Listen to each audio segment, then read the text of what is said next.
Hello, Oscillator Sync here.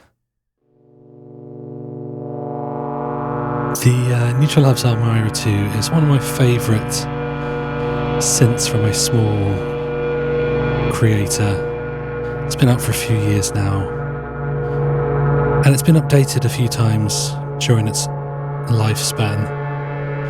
But with the release of Scrooge, Neutral Labs' new instrument, I think it may have been reasonable to assume that Elmyra 2 might not get the same firmware love that it previously did. But if you made that assumption, you'd be wrong, because it's 2025 and Elmyra 2 has just received a new firmware update. So in this video, I'm just going to go through what's in the update. Might not cover all of the little bug fixes and stuff, but certainly give you a flavour for what's new, what's good, what's changed. Because there's some really good stuff in there. In the interests of transparency, way back when I first got the Elmyra, it was sent to me by Neutral Labs for free. Obviously, there's no expectation at this point that I'm still making videos on it, but I am, so it's important to disclose that, I think. So let's talk about version 2.3.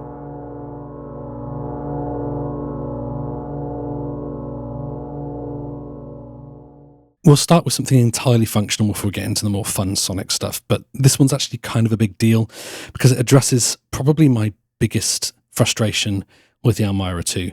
So if you're not familiar with the Elmyra, although it looks quite knobby, there's a bunch of stuff sort of under the surface that you can configure. So the main one, I guess, is the different voice modes for the mod settings. So whether it's going to do distortion or chords or detune. But on top of that, there's a bunch of other stuff you can configure, like whether the LFO is synchronized, whether the delay is synchronized, whether the filter is a bandpass or a low pass, what type of bandpass or low pass it is, a bunch of stuff basically under the circuit. There's loads. And to get to those different settings, you have to type in a secret code. So you would hold down ModP and then you go 1, 2, 3, or 4, 2, 1, or 4, 3, 3, 1, 1. There's some which are 4 digits long. I don't think there's any that are 5. Basically what that means is that probably, unless you're using it all the time, you probably need a cheat sheet with all those secret codes on. When I was using it a lot a few months back, I'd had most of those things memorized for the stuff that I used a lot, but not all of them. The fact that you have those secret codes is kind of a compromise with this kind of minimalistic interface. I get that. So I kind of can forgive it. What was more annoying is that when you power cycled it, all of those settings were gone. So you had to kind of make notes or just not turn it off. And yeah, that's kind of annoying, basically. That's in the previous firmwares. The good news is now, if you mod P and 444, that will save the current state of the instruments. That's the settings under the surface. It's the mod settings for all the voices, and also the sequencer as well. And that becomes your new power on state, basically. So every time you power cycle it, it will be in this state. That's really useful. You can just kind of use it to save as you go along. So as you're building a patch, you can do 444 to save the patch. And if you mess something up, you can just power cycle it and get back to a known state. But probably more useful is sort of in a live or even studio situation where you need to come back to a known state to perform. That's going to be really, really useful. If you want to get back to the original init state, because sometimes you might want to start a patch from scratch, you can hold down mod P and do 443. And we're now back to just the standard init state with the detune on the mod, the standard filter mode and everything. That doesn't save or overwrite what was already there. So if I power cycle, I'll be back to what I had before with all the chords and stuff. Yeah, so purely a functional thing, but actually really, really super useful. I'm really, really glad that it's now in the Elmyra. So the next thing is that there's been some changes to the delay. The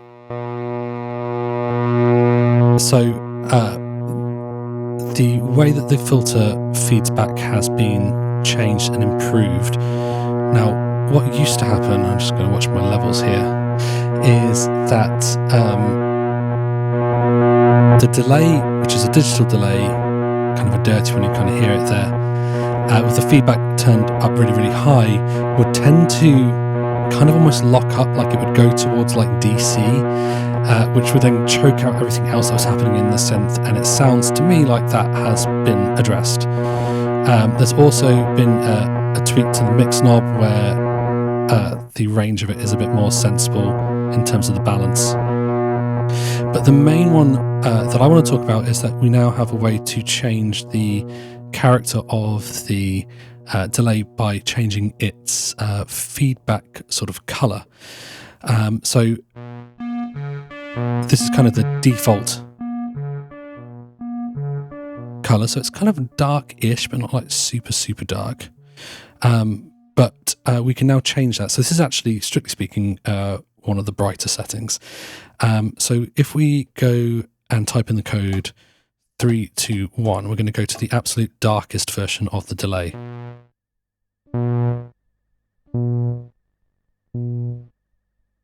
You can hear that it gets murky really quickly now. Almost to the point of kind of getting fatter in the first place. And it has this really lovely sort of sample reduced twang in the feedback in that mode, which I really like.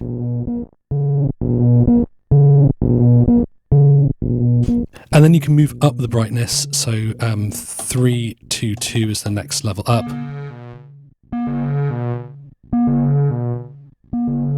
So still pretty dark, but not as quick to get so murky. 323 is going to be the default.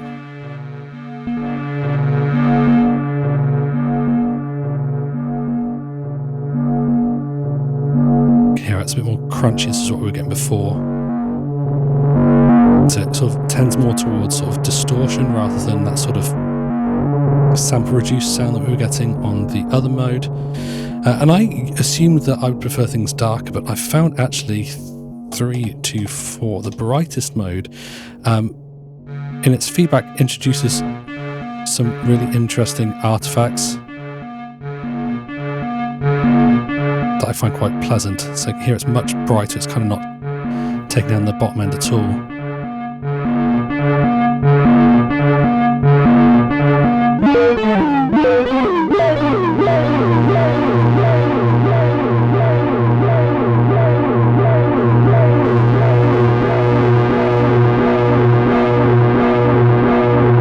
And you almost kind of get like these upper harmonic overtones in there. So yeah, these different delay colours are subtle, but I really do think that there's a lot of scope to really define how you want that kind of cloud around all the sound acts. That's really cool, isn't it? You've got that lovely sort of sample reduced thing happening at the top. It becomes quite rhythmic because it's kind of cutting out so much. Yeah, so yeah, really, really welcome. Didn't know that I wanted it, but absolutely super glad to see that it's there now. We'll get on to the big ones in a second, but I just want to mention this other minor one here that I think will be useful in some situations. I've never really felt a need for it, but now that it's there, I can see where I might use it. If you enter 412, it changes what the WAV control does to be a master volume for each voice rather than moving through the wavetable. So if you've got voices that are like maybe very distorted with the saturator, very bright, but you don't want to be so present at the top end, you can adjust the volume of each of those voices. And then to go back to the original mode, you can do 411, and then we're back to wavetable shifting on the valve control. So yeah, again, little functional thing, going to be useful in some situations, especially when you're using a lot of the choke and bite. Yeah, nice to have it there. Next up, we've got 2 new mod modes for the voices. So 2 new sort of vibes that the voices can have. Actually, strictly speaking, it's 1 new one and 1 updated one, I guess. So we'll start with the updated one, which is on the pink one, which is at the end. There we go. So we now have this DJ style high pass, low pass, replacing the original high pass, low pass that was on there before. So to the right, we have a high pass, sort of non-resonant, and then we have to the left a low pass. Nice to have that all on one smooth control, and it's good to have sort of that sort of basic tone shaping within the sort of larger patch.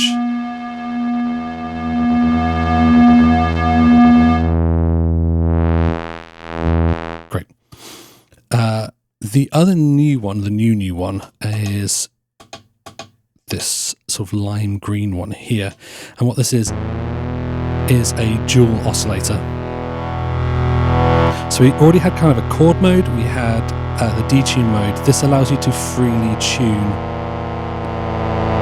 the second oscillator in the voice, basically. It goes down an octave, up an octave, and we can pick some of these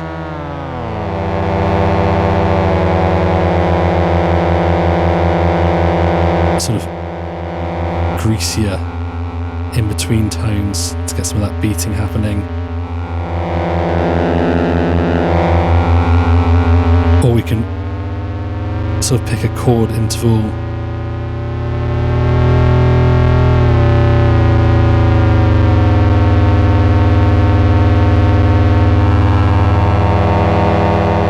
that might not be available on the chords. And because of the other new feature, which we're about to get to, this kind of 2 oscillators in one thing becomes particularly useful. So let's get to this final big new feature. So as well as the new ModP modes, there's also this new ModP chaining idea that's been introduced in this version. And we should just talk quickly about the ModP's modes. So you can set a different mode for each voice. And basically you can kind of think of them as 2 different sort of camps of things. So you have things like the detune, you have the sub-oscillator, you have the chord mode.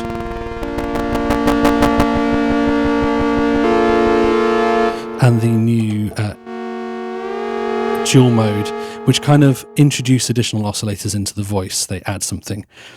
And then you have the other modes in here, which are more to do with affecting things like saturation. You have the various sort of bit crushy type sounds. And they're sort of affecting things rather than sort of generating new sounds. And of course the new filter as well. So you can't sort of affect things and add oscillators at once, or at least you couldn't, but we now have this ModP chaining functionality, which basically says you're willing to give up one of the voices in order to use it as an effects processor. And there are various different configurations. You can give up one of the voices, so you can give up 4 in order to process 3, but keep the other 2. You can give up 2 and 4, and then you can also stack them 3 times 2 into 3 into 4 as well. So you lose voices, but you sort of gain the effects type thing. I'm going to set it so that I give up 2 and 4. So to do that, the code is going to be, and this is where we have to look up the code, it's going to be 4, 2, 3. So now 2 and 4 don't make any sound, but these 2 do. So for example, we could set up our chord mode on 1 and maybe come into this one here and go into our new filter mode at the end here. So now we have our DJ filter across our chord. Or we could come over to 3 and maybe we set this into the new dual mode, and we come over here and we set it into maybe the one of the saturation modes, or one of these sort of, this one here, the yellow one, sample reduction type modes.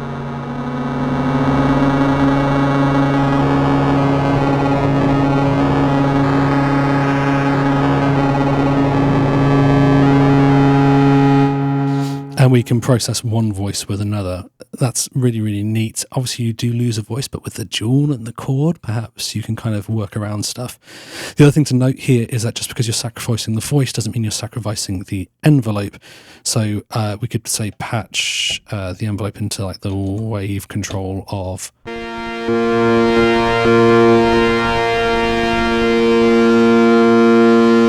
one here and use it to modulate the wave shape, or we could take the envelope here and go into the mod control and tune, affect the tuning of it.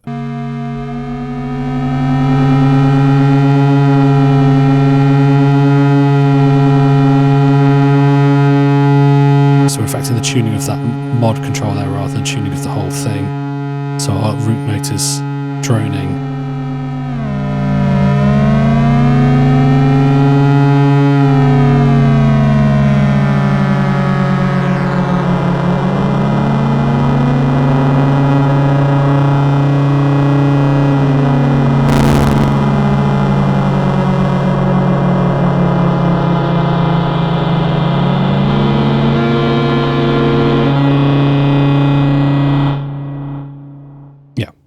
So really nice new feature, kind of changes the character of the synth. You have to kind of get a bit more creative about how you're routing things, but yeah, really cool to be able to process one voice with another, making use of those two sort of different vibes of mod modes. I was going to say that's everything and thank you for being here, etc. But there's one other thing that I forgot to talk about, and it's to do with the sequencer. So I've got this sequence going on voice 4 here, and it's just this descending thing going on, a bit crushed, which is why you're getting those different sort of weird overtones. And what you can now do in this version of the firmware is actually set a sequence to play in a random order rather than the order as recorded. Again, it's a secret code, so 314 is what I want to do here. 314. And what we should now find is that this voice is not going to just descend, it's going to play different steps.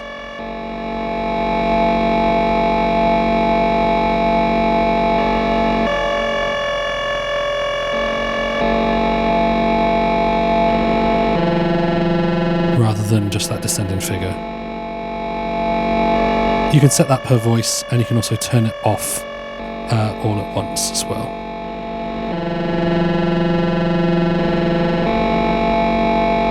So now I can say thank you for joining me.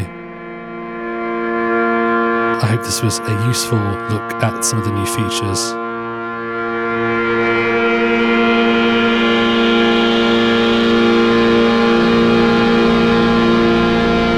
I think it's important to applaud companies for continuing to add stuff to synths that were already good, because it makes them more valuable as time goes on. It makes you feel good for being an early adopter, I guess. But it also obviously hopefully encourages other people to check them out as well, so you know, it's a win-win.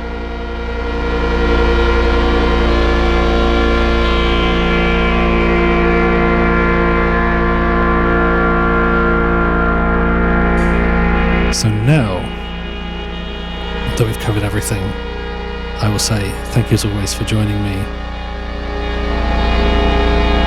And until next time, take care.